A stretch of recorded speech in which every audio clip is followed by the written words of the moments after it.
What's up, YouTube? Brad Hoover from Rants here. Alright, so this is going to be our Dune movie review here on Rants. Look, a little bit late to the game when it comes to the Dune reviews, but hey, better late than never. This has been a movie that I've been really excited getting to see. I've been waiting a very long time to see it ever since the first trailer come out. Now, I am not a Dune enthusiast. I am not a hardcore Dune fan. I've heard of the books, have not read them. So I'm kind of going into this blind as, for once, not as someone who is a zealot of the cause or of the book, but as someone who is just a casual movie goer who knows literally nothing of what is taking place besides what I'm being told within the movie. That being said, that's kind of my biggest problem with this movie in a lot of ways. But I'll get to that a little bit later. First, I just want to start off about some of the good things that's in this movie. Look, the visuals are beautiful. Just amazing all the way around. Probably one of the most beautiful movies from beginning to end that I've ever seen in my entire life. Like, I don't know how much this movie cost, but it has to just be mind-blowing. Because, I mean, every scene seemed like the director went into it going, you know what? This is going to be the best scene that was ever done in all of cinema for all time. Really felt that way in a lot of ways. It felt like the director took every avenue he could to just blow you away by what you were seeing on screen.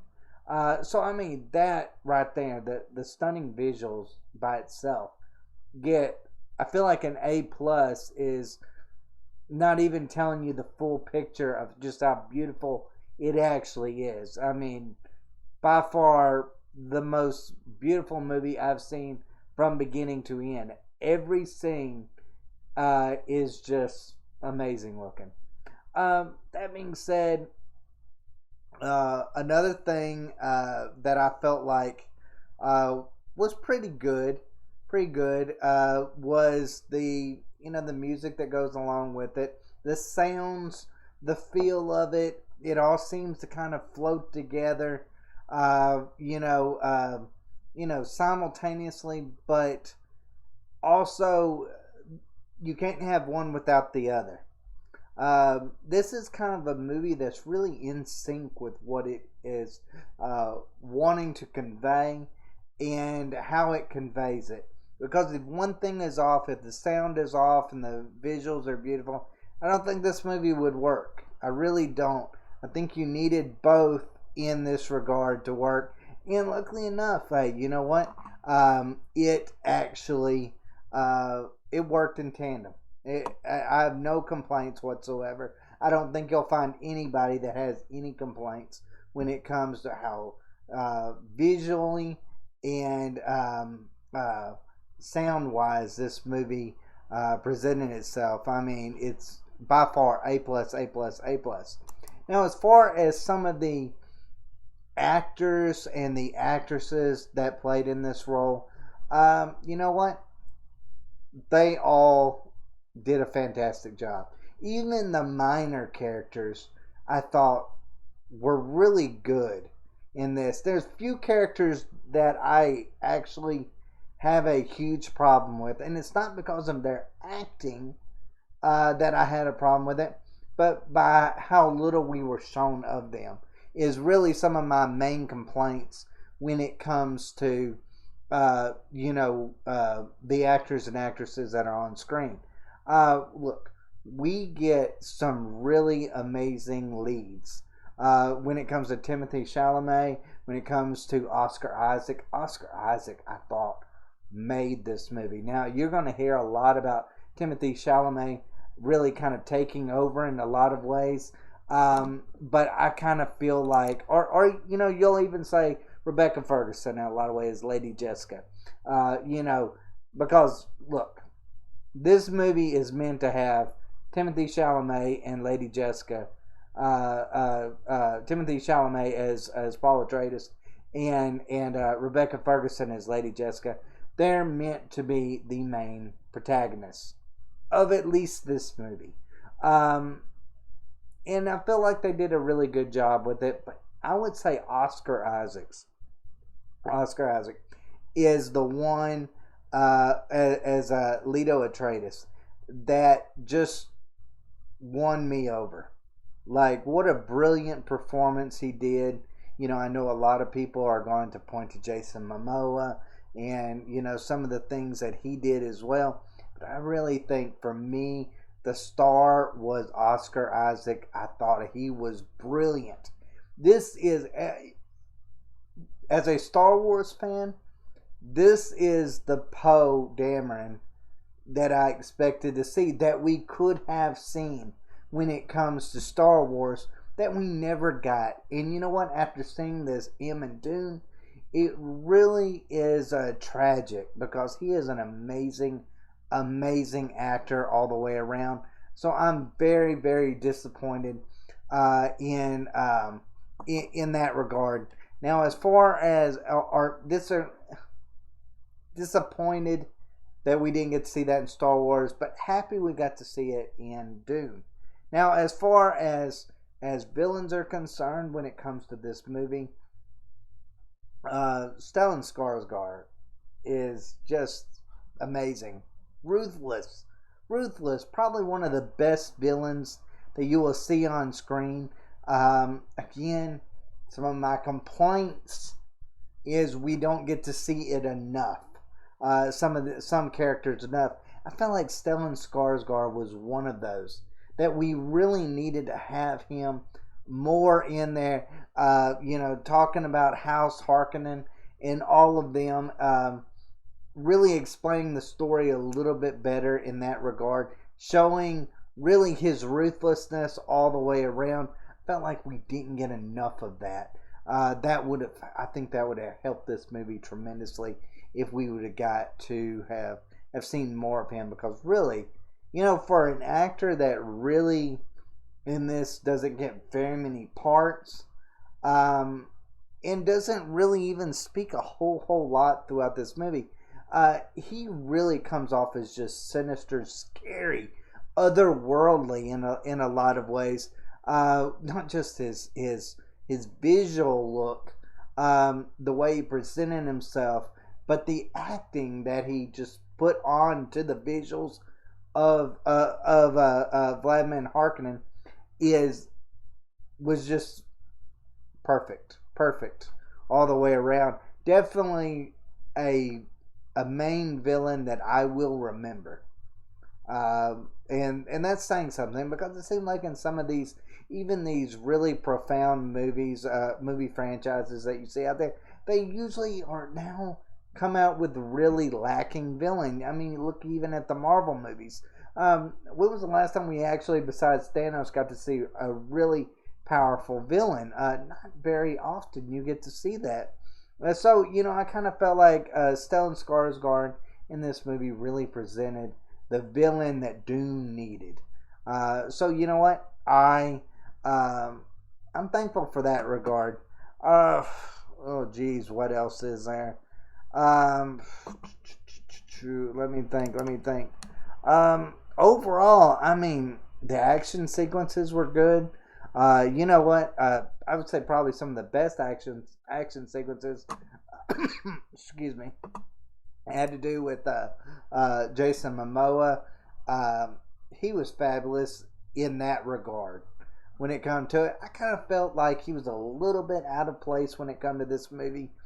But he just reminded me of the Jason Momoa that we know from every film.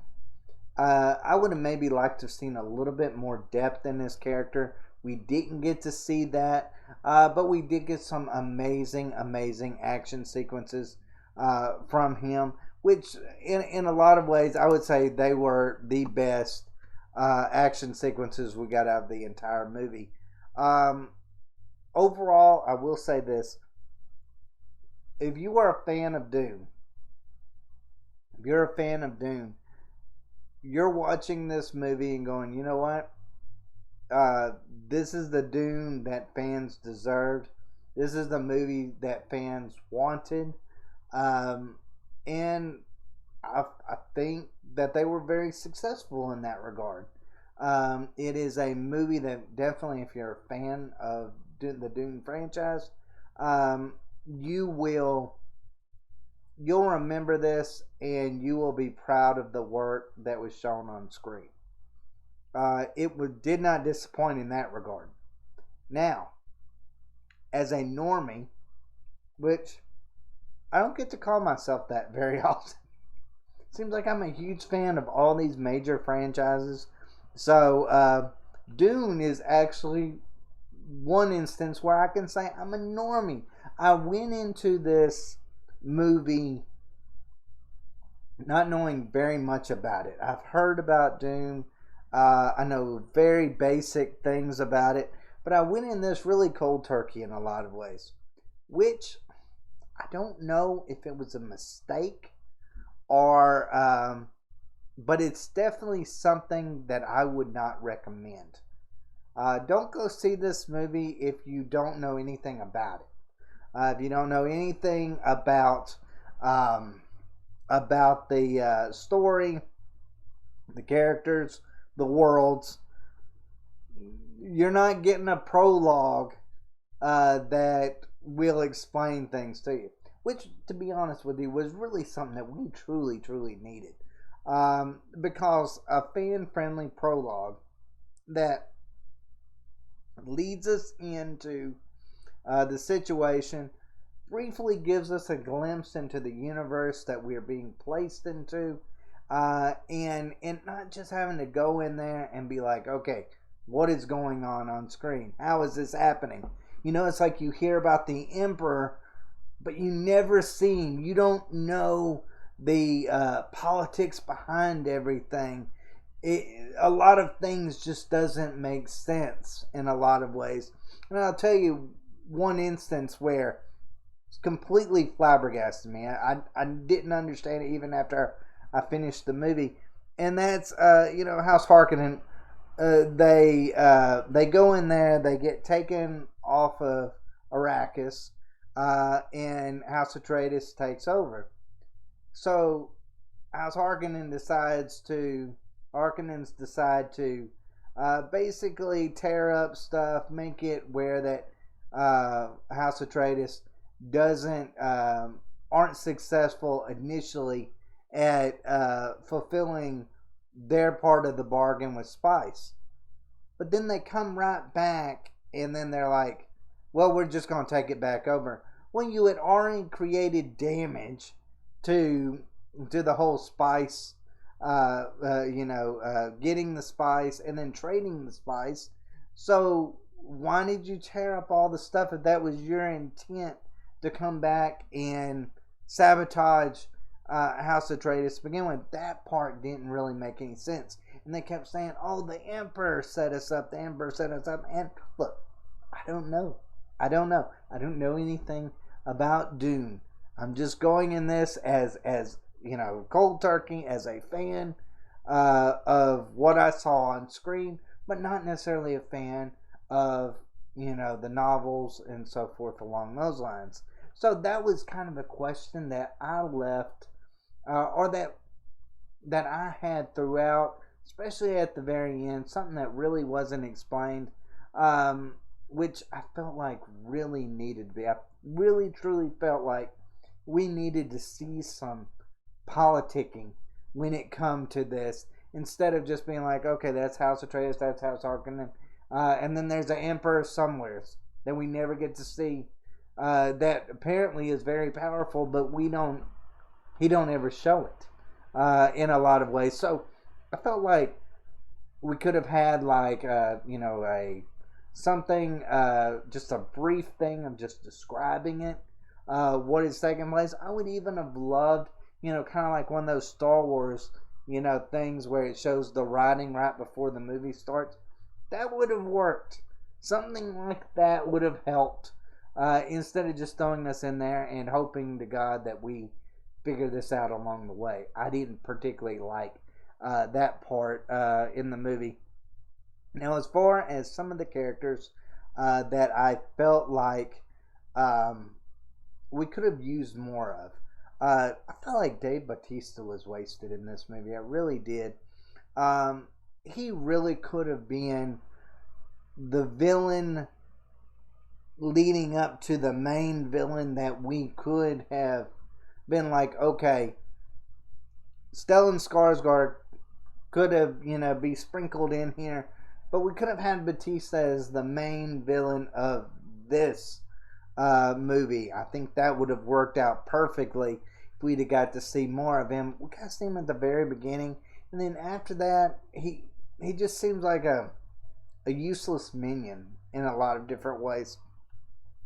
We don't get to see his power. We don't really get to see his abilities quite that much, and I feel like that's a waste of his character, at least for the first movie. Now, I know we're probably, if there is a second movie, we're going to get to see more of him and know more about him and get to see his abilities. But as far as the first movie is concerned, which really is all that matters, I felt like we could have used him more in this movie and maybe left Stellan Skarsgård as kind of like the Emperor and Batista being the Darth Vader of this series. That would, or of this movie, that would have, to me, worked out a little bit better. I wish they would have gone more in that regard. Now, as far as some of the movie, the music of the movie, I thought it was beautiful. Don't get me wrong. Thought it was beautiful, but it got really repetitive. Got really repetitive. About halfway through, you're like, oh, it's the same music, same music, same music. I mean, it's almost like listening to the sounds of Jaws right before he attacks.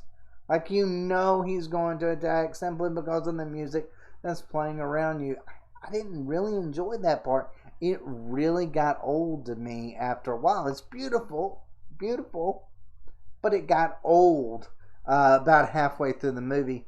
Another thing I felt like,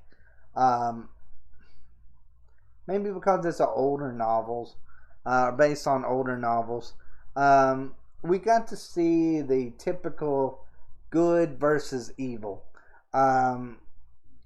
which kind of didn't leave any gray areas. Which, I'll be honest with you, as someone in the 21st century, I kind of actually do enjoy some of these gray areas. I like having to do guessing games of who the heroes are and who the villains are, and maybe getting some shocking moments in between. But it's very clear House Harkonnen looks the villain, like the villain, evil in every way, from even their minor foot soldiers on. And House Atreides, of course, is the heroes. They're the Starks of this world that's being set up to die. They're the ones that set up to have this tragic story. It all felt like that's been done so many times when it comes to these big name franchises that I don't really like that. I like to see characters that have a little bit more depth to them. Not just they're evil for evil's sake and that one's good for good's sake and everybody on this side is good and everybody on that side is evil. I don't like movies that are that way. Maybe they worked back in the 1990s. I feel like they don't work so well in 2021. So that would have been something I would have enjoyed getting to see more. Now look, I've never read the books, so maybe it was set up. Maybe there was no way they could have actually have done that. But I felt like there should have been a little bit more visual deceit that took place instead of or politicking, I guess you could say, rather than that led up to the big reveal, instead of us just knowing from the very get-go what was going to happen. I felt like that could have been used a little bit more. I felt like the third act really fell flat. It really did. When you had Oscar Isaac in the first and the second act, I thought that was the best part of this movie. It really did. That third act really felt out of place. Really did. It felt like the movie should have ended after the second act, and then them just carried on with that as a beginning. Like, not to give spoilers away, but like when um, uh, Timothy Chalamet's character is on the run, and they go out into the desert. I felt like that should have been like the beginning of the second movie rather than uh, the whole third act. I felt like that would have served that movie a lot better. Maybe if it wasn't as long in that regard, or just kind of space that out and, like I said, save that for the beginning of the second one, and then lead to action sequences. Because man, by the time they got to that third act, it just felt like they were just wandering in the desert, and it just felt like all the action had just completely evaporated. All the interesting aspects of the houses, the fights, all of that just felt like it just waned drastically towards that very end. So in that regard, I felt like this movie didn't do itself um, any service by going down that route. Now, the last and biggest thing that I felt like this movie truly, truly lacked in a lot of ways was it it doesn't stand on its own. As brilliant as what it is, and trust me, when I say it's brilliant, it is brilliant in a lot of ways. Uh, but because of that really weird third act and the way that it kind of just cut off, it didn't feel complete. And I totally get it. It's not meant to feel complete because they're intending on making a second one.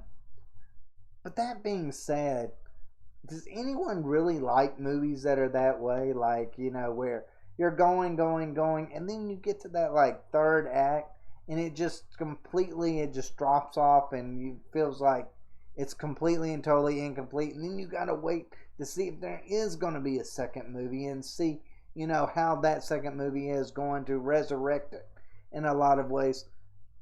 Might have worked for like Lord of the Rings back in the day, but I don't know if it works for this movie. This movie would be so much better if that third act was better, and if it ended on a more complete way than what we got to see. It doesn't have to be a hopeful way. It just has to be a way that leads me to being excited for the second one. Because I'll admit, when I saw the first and second acts of it, I was like, okay, I'm totally into this. Totally into this. Then by the end of that third one, I was like, wow, that was like 30 minutes of just a waste in a lot of ways. Nothing really interesting took place. All the fun seemed like was zapped out of it by the end. That's the way I felt. And so, if you're leading me into a second movie, I felt like they did a terrible, terrible job when it come to that.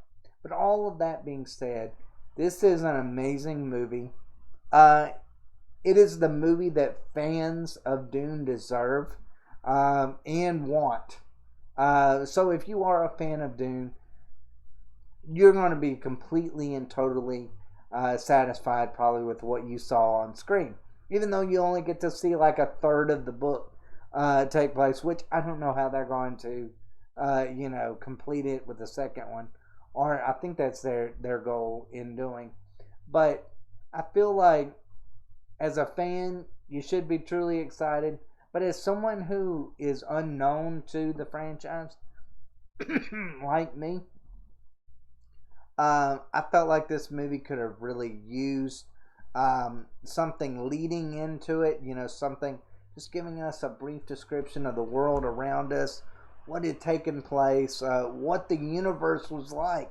For movie that deals with intergalactic situations, it didn't really feel that intergalactic in a lot of ways. We got to see very little stuff from space. We got to see, it felt like, okay, they're on one world and now they're on another one, but we didn't get to see the trip to that. Like, it felt like it didn't feel as intergalactic as what it could have felt. So that's a little bit of a flaw on it, I feel like. But you know what? For as a fan, I'm sure they're totally excited. Should go see it. Will definitely be proud of it. But as someone who is unknown to that world, kind of felt like I went in blind. Kind of regretted it because I felt like I didn't get the full excitement that I could have got, even if I would have, just read a little bit more of the books, got a little bit more familiar with the franchise. But hey, I feel like that's going to be a lot of people when it comes to that. Now, you know what? I'm going to go back. I'm going to read some of these books. I'm going to get more familiar with this world. And then I'm going to check it out again and see, how I feel towards it the second go around. But overall, I felt like as a stranger to this world, I was a little bit lost, never really understood some concepts, which I'm sure to fans of these franchise, I feel like they will know right off the bat. But overall, definitely would give it probably about an 8 out of 10, simply because I just felt like the third act was bad. It needed more information to allow us to be able to progress with the characters, as far as visuals, as far as music, as far as characters and character growth. I felt like we got to see a little bit of that in this movie. But anyways, guys, let me know what y'all think down in the comments below. If you enjoy these videos here on Rants or Us, please hit that like and subscribe button. Definitely helps our channel. And as always, guys, let me know what y'all think below. And thanks for watching. Y'all take care.